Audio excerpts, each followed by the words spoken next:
ये रुतबा मेरे सर को तेरे संविधान से मिला है, ये सम्मान भी मुझे तेरे संविधान से मिला है।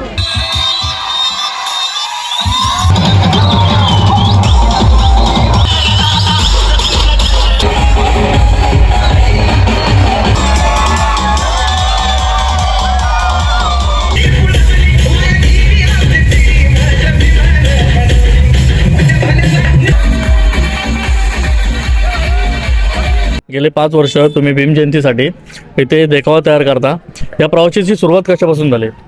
दृश्य जे साकारलेलं आहे, तर तुम्ही याच्याबद्दल काय सांगाल? अच्छा, ते खूप क्रिटिकल असतात, त्यांचा खूप अभ्यास केला जातो, कारण की बाबासाहेब असे व्यक्तिमत्व आहेत की त्यांचे विनय जय भीम। मी या व्हिडिओमध्ये आपल्या पूर्ण खोपोलीची एक आपली मिरवणूक असते ती पूर्ण दाखवण्याचा प्रयत्न केलाय।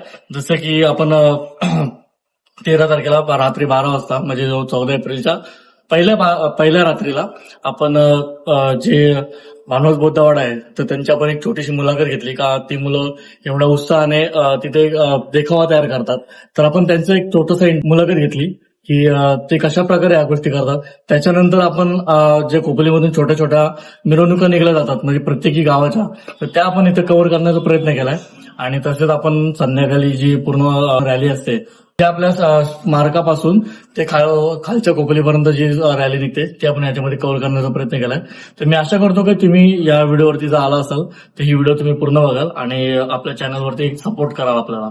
ओके, आणि चॅनलला सबस्क्राईब करायला विसरू नका। नक्कीच। सर्वांना सविनय जय भीम।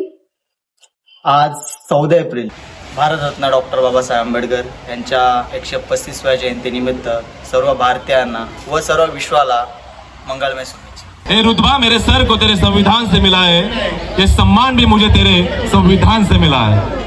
औरों को जो मिला है वो मुकद्दर से मिला है, हमें मुकद्दर भी तेरे संविधान से मिला है।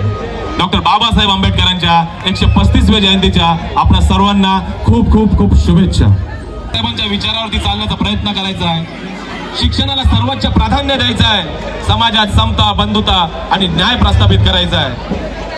कारण खऱ्या अर्थाने बाबासाहेबांना अभिवादन म्हणजे विचारांची अंमलबजावणी होय। शेवटी एवढंच सांगतो, बाबासाहेब हे केवळ नाव नाहीये,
सर्वप्रथम सर्वांना सविनय जय भीम। तर आज आपण आलो आहोत मानवस बौद्धवाडा खोपोली येथे। गेल्या 5 वर्षापासून डॉक्टर बाबासाहेब आंबेडकर यांच्या जयंतीनिमित्त इथे सुंदर आणि अर्थपूर्ण देखावा इथे साकारला जातो आणि आज आपण जाणून घेणार आहोत या देखाव्याच्या मागची मेहनत।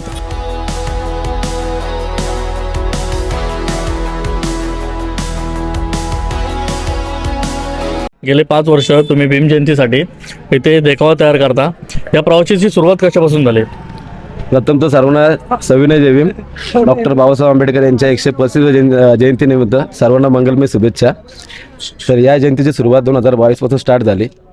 आमच्या गावातले सगळे जे तरुण मुलं आहेत त्यांनी एक असा विचार केला की सगळ्या गाव ठिकाणी, शहर ठिकाणी भीम जयंती होते, DJ लावून नाचतात वगैरे, पण विचारांची जयंती ही कुठं साजरी केली जात नाही।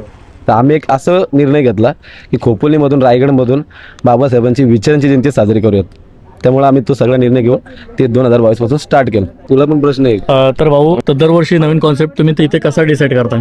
हे कॉन्सेप्ट होतो आपला ॲज अ डिसेंबर एक मीटिंग होते सर्व मुलांची, आणि जानेवारी पासून त्याच्यावर अभ्यास केला जातो 4-5 थीम ठरवल्या जातात सर्व मुलांमध्ये, ॲज अ गावातली मुलांमध्ये. बाबा एखादा अभ्यासाला जाऊन भेटणार, बाबा एखादी लायब्ररीवर बनवायची, एखाद्याचं संविधानावर बनवायची, त्याच्यावर आमचा डिसाईड अभ्यास केला. 4 महिन्यात आम्ही त्याच्यावर डिसाईड करतो आणि मार्चला आम्ही डिसाईड करतो हीच थीम आम्हाला करायची. त्याच्यावर आमचा अभ्यास चालू होतं, काम चालू होतं. ओके, या 5 वर्षामध्ये तुम्हाला सगळ्यात मोठा चॅलेंज कोणता आला? आम्हाला चॅलेंजमध्ये आम्ही जसे डेकोरेशनची माहिती गोळा करतो किंवा स्मारक आणणे नेणे, या सगळ्या गोष्टी खूप क्रिटिकल असतात. त्यांचा खूप अभ्यास केला जातो, कारण की बाबासाहेब असे व्यक्तिमत्व आहेत की त्यांची विटंबना जर एका गावा ठिकाणी किंवा कुठं छोट्या ठिकाणी झाली तर त्याचा देशामध्ये खूप मोठी विद्रूप होतो. त्यामुळे आम्ही त्याचा खूप बारीकपणाने विचार करतो. तर दरवर्षी नवीन जो कॉन्सेप्ट तुम्ही तयार करता तो कशा प्रकारे तुमचं कोऑर्डिनेशन असतं आणि कशा प्रकारची एक प्लॅनिंग असते? प्लॅनिंग आमची असते ती जानेवारीपासून स्टार्ट होते आणि याचा कालावधी 3 महिन्यापासून आम्ही ती सगळी तयारी चालू करतो. जसे वर्गणी झाली किंवा आमची थीम यावर्षीची का असेल, बाबासाहेबांनी जे कार्य केलेलं त्याच्यामधला बाबासाहेबांचे एवढे कार्य आहेत का ते आम्ही एका याच्यात नाही मांडू शकत. आम्हाला ते पब्लिकला किंवा समाजाला एक दरवर्षी एका थीमद्वारे आम्हाला ते विचार पोहोचवायचे आहेत. आणि त्या थीमच्या मागे किंवा त्या डेकोरेशनच्या मागे खूप लोकांचं सहकार्य, जसं ही तुम्ही कला बघू शकता, एवढी सुंदर कला बनवली. त्या व्यक्तीचं संदीप भारती, जो आमच्याकडे 2022पासून आम्ही आमच्यासोबत तो काम करतो आहे आणि खूप छान आम्हाला तो प्रतिसाद देतो आहे. त्याचा पण खूप आम्ही आभार मानतो. जसे आमचे साहेब सतीश वाघमारे, त्यांचं पण आम्हाला खूप सपोर्ट आहे. दरवर्षी आम्हाला ते सपोर्ट करतात. परत मंडप रहीम, त्यांचं पण आम्हाला खूप सहकार्य लागलेलं आहे. तर जो तुम्ही हा देखावा तयार करता, तर हा देखावा तयार करण्यासाठी तुम्हाला किती वेळ लागतो, किती टाइम लागतो? हा आम्ही जानेवारीपासून जो स्टार्ट करतो तर हा जेणेकरून मार्चपर्यंत, कारण का एप्रिल चालू झाल्यानंतर आम्हाला काही करता येत नाही, कारण का बाकीची पण कामं असतात. त्यामुळं प्रत्येक ज्याच्या कामाला असतो. आणि इथला जो वेळ असतो तो सकाळी 7 वाजल्यापासून जी पोरं उभी असतात तर ती 8 ते 9 वाजेपर्यंत, कारण जेणेकरून आम्हाला असं असतं की हा किती लवकरात लवकर आम्हाला करता येईल, आमचा टास्क असतो. तर युथला तुम्ही काय मेसेज देऊ इच्छिता? मेसेज असं आहे की आता आपण जी थीम बनवलेली आहे त्या थीममध्ये छत्रपती शाहू महाराज, महात्मा फुले, माता रमाई, सयाजीराव गायकवाड यांचं बाबासाहेबांच्या जीवनामध्ये खूप मोठं योगदान आहे. बरोबर, त्यांचं योगदान आहे म्हणून बाबासाहेब एवढ्या उच्च ठिकाणी जाऊन पोहोचलेले आहेत आणि त्यांच्यामुळे आपण आहोत. यूथला असंच मेसेज देणं आहे की आम्ही जे थीम करतो त्या थीममध्ये काहीतरी मेसेज असतात, ते मेसेज तुम्ही वाचा, त्यातून तुम्ही काहीतरी घडणार आहात. जे काय आम्ही हा देखावा करतो ह्या फक्त सेल्फी पॉईंट नसून ह्यामागे आम्ही जे काय लेख आम्ही तिथं सादर करतो त्याच्यामधून समोरच्यांना काहीतरी शिकायला भेटावं आणि त्यांना माहिती असावं यासाठी आम्ही हा देखावा करतो. दरवर्षाप्रमाणे तुम्ही ते देखावा सादर करता, तर यामध्ये लोकांचं रिएक्शन कसं असतं? लोकांचं रिएक्शन म्हणजे जसं आम्ही तयारी चालू करतो तर आम्हाला आमचे जवळचे नातेवाईक झाले, आमचे मित्रपरिवार झाला किंवा इतर लोक आम्हाला नेहमी विचारतात का तुमची तयारी कशी आहे, यावर्षी काय आहे. लोकांच्या अपेक्षा खूप आमच्याकडनं वाढलेल्या आहेत आणि त्यांचं उत्साह बघून आमच्या खूप अपेक्षा वाढलेल्या आहेत. 13 तारखेला रात्री 12 वाजता लोकांचा जो रिएक्शन होतो या ओपनिंगनी, कुणाच्या चेहऱ्यावर खूप स्माईल असते, कुणाच्या डोळे भरलेले असतात, ते पाहून आम्हाला खूप आनंद होतो आणि आमचे उत्साह वाढतो की पुढच्या वर्षी आम्हाला अजून काय नवीन करता येतील, त्याचा आम्ही विचार करतो. बौद्धवाडा खोपोली इथे यांनी हा दृश्य जो साकारलेला आहे, तर तुम्ही याच्याबद्दल काय सांगाल? अच्छा, खरं तर एका शब्दात याची व्याप्ती करता येणार नाही या ठिकाणी. तरी पण सर्वप्रथम सर्व खोपोलीकरांना डॉक्टर बाबासाहेब आंबेडकरांच्या 135व्या जयंतीच्या मी मनापासून शुभेच्छा देतो. खरं तर डॉक्टर बाबासाहेब आंबेडकर एक विचार आहे आणि तो विचार गेले 4 ते 5 वर्ष सातत्याने जपण्याचं काम भानोज बौद्धवाडा खोपोली यातील ह्या तरुणांनी केलेलं आहे. आत्तापर्यंत त्यांनी अनेक प्रकारचे देखावे या खोपोली शहरामध्ये सादर करण्याचा प्रयत्न केलेला आहे आणि त्या देखाव्यामधून त्यांनी प्रत्येक थीममधून काही ना काही बाबासाहेबांची त्यांच्या घटना असतील, त्यांनी केलेल्या क्रांत्या असतील, त्यांनी त्या प्रतिकृतीमधून समाजापर्यंत दाखवण्याचा काम केलेलं आहे. वर्ष पहिलं होतं, मला असं आठवतंय. पहिल्या वर्षापासून ते आत्तापर्यंतचा प्रवास, आता खोपोलीकरांना एक उत्सुकता लागलेली आहे की आता याच्यापुढे काय असेल. गेल्या वर्षी अशीच आमच्या कर्मचाऱ्यांमध्ये चर्चा झाली होती की जे आयोजक आहेत भानस बौदड्यामधले जे काही स्थानिक मुलं आहेत, त्या ठिकाणी मी अक्षयचं नाव जाणीवपूर्वक घेईल.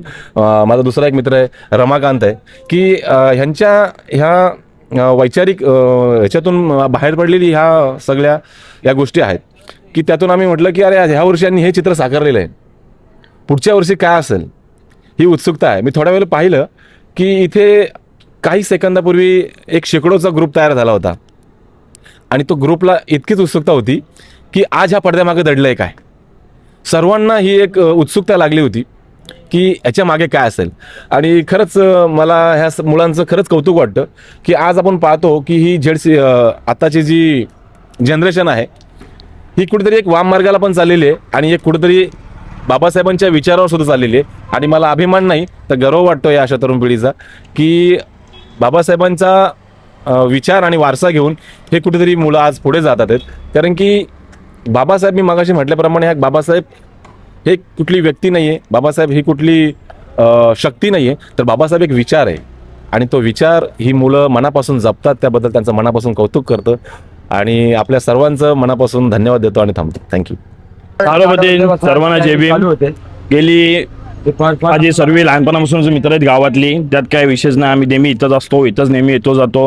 गेली 2022 पासून गेली 5 वर्ष पोरं एवढी मेहनत घेतात. आता 5 वर्ष नवीन, दरवर्षी त्यांचं नवीन नवीन डेकोरेशन असतो. ह्यापुढे ते नवीन नवीन डेकोरेशन करतील, यापुढे अजून ह्याच्यापेक्षा भारी असतील, त्यात काही विषय नाही. पण 5 वर्ष झाली ते नवीन नवीन विचार, नवीन नवीन संकल्पना नेहमी लोकांसमोर मांडायचा प्रयत्न करत असतात, नेहमी जसं जमन तसं. आता गेली ते मला असं वाटतंय डिसेंबर जानेवारी जसा नवीन वर्ष येतो तशी त्या संटी जयंती येते.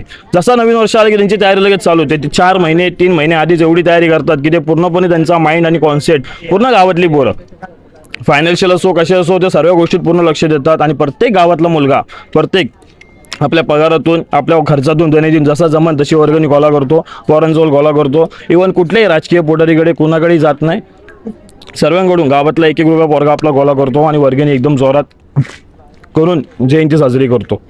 नेहमी गावातल्या पोरांनी अजून यापुढे भारीतली अजून जयंती करावी, अजून नवीन देखावा करावा, हीच गावातल्या पोरांकडून अपेक्षा आहे. आणि सल्यूट आहे गावातल्या पोरांना. सर्वांना जय भीम.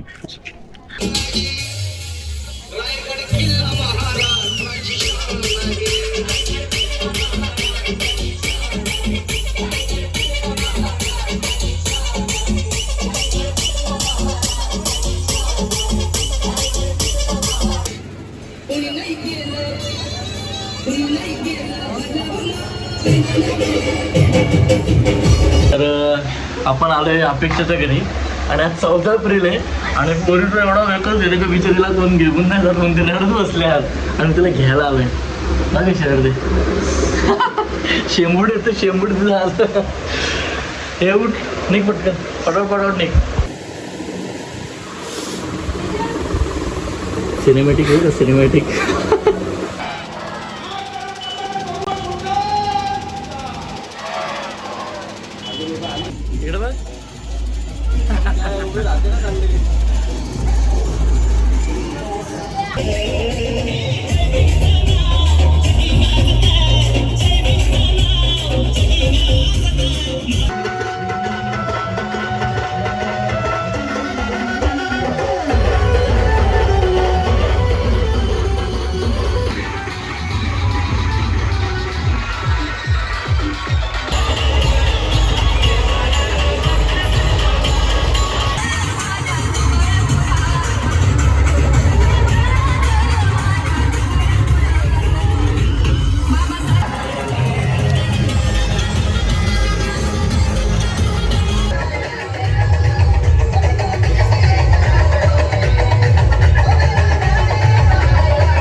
फिरून वगैरे चांगलं.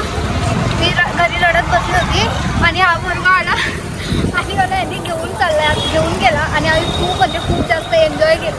खूप मी नसतो आलो ना तर हे फक्त खूप 2 तास रडत होती मी गाईज. 2 तास रडत होती आणि हा मुलगा आला फायनली मला बोलला की चल.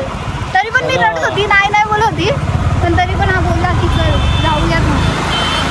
14 एप्रिल आहे, नाचेंगे की नाही, वर्षातून एकदा येते. काय नुसतं घरात बसून राहायचं आहे, बरोबर आहे. फिरणे का घुमणे का एन्जॉय करणे का लाईफ. चलो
Thank you.